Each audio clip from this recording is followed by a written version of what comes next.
एक बहुत मशहूर साधु बाबा रहते थे उस शहर में। लोग उनको गुरु मानते थे और जानते थे कि उन्हें ज्ञान की प्राप्ति हो चुकी है। बहुत सारे लोग बहुत सारे सवाल लेकर आते थे उनके पास। एक बार एक जिज्ञासु आया और बोला, बाबा ज्ञान क्या होता है? मुझे ज्ञान कैसे प्राप्त होगा? आप मुझे मार्ग दिखलाइए। कई बार वो जिज्ञासु आया और यही प्रश्न उन साधु बाबा से करता था। एक दिन साधु बाबा के पास समय था और वो जिज्ञासु आया, बोला, बाबा ज्ञान क्या होता है? ज्ञान कैसे प्राप्त होगा? मुझे ज्ञान प्राप्त नहीं हो पा रहा। बाबा चाय का कप लेकर के बैठे थे और उनके हाथ में केतली थी। उन्होंने केतली से चाय के कप में चाय डालना शुरू करा।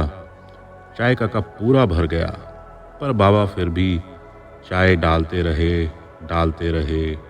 रहे और चाय बाहर बिखरती रही। वो जिज्ञासु हैरान हुआ और उसको लगा, बाबा ये चाय को व्यर्थ में क्यों बहा रहे हैं? उन्होंने कहा, बाबा ये आप क्या कर रहे हैं? साधु बाबा ने कहा, ये तुम्हारे प्रश्न का उत्तर है वत्स। अगर तुम्हारे मस्तिष्क में पहले से ही बहुत सारी बातें हैं तो फिर मैं तुम्हें ज्ञान कैसे दूं? ज्ञान प्राप्त करने के लिए बर्तन खाली होना चाहिए।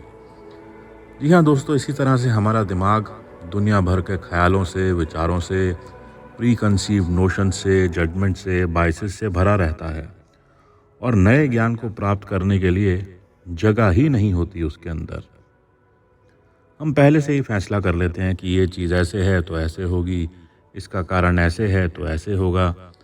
जो अज्ञानी होता है उसका दिमाग कोरी स्लेट की तरह होता है, कुछ भी लिखा जा सकता है। एक अज्ञानी के पास एक प्रॉब्लम के 1000 सॉल्यूशंस हो सकते हैं, लेकिन जिसको पहले से ज्ञान बहुत ज़्यादा है उसको सिर्फ 2 या 3 सॉल्यूशंस नज़र आएंगे, क्योंकि उसका दिमाग भरा पड़ा है अपनी प्री कंसीव नोशन से, बायसेस से, एक्सपीरियंसेस से।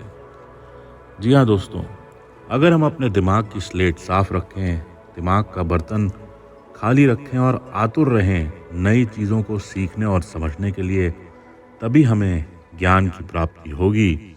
और अगर हमारा दिमाग का बर्तन खाली रहेगा तो दिल खुशियों से भरा रहेगा।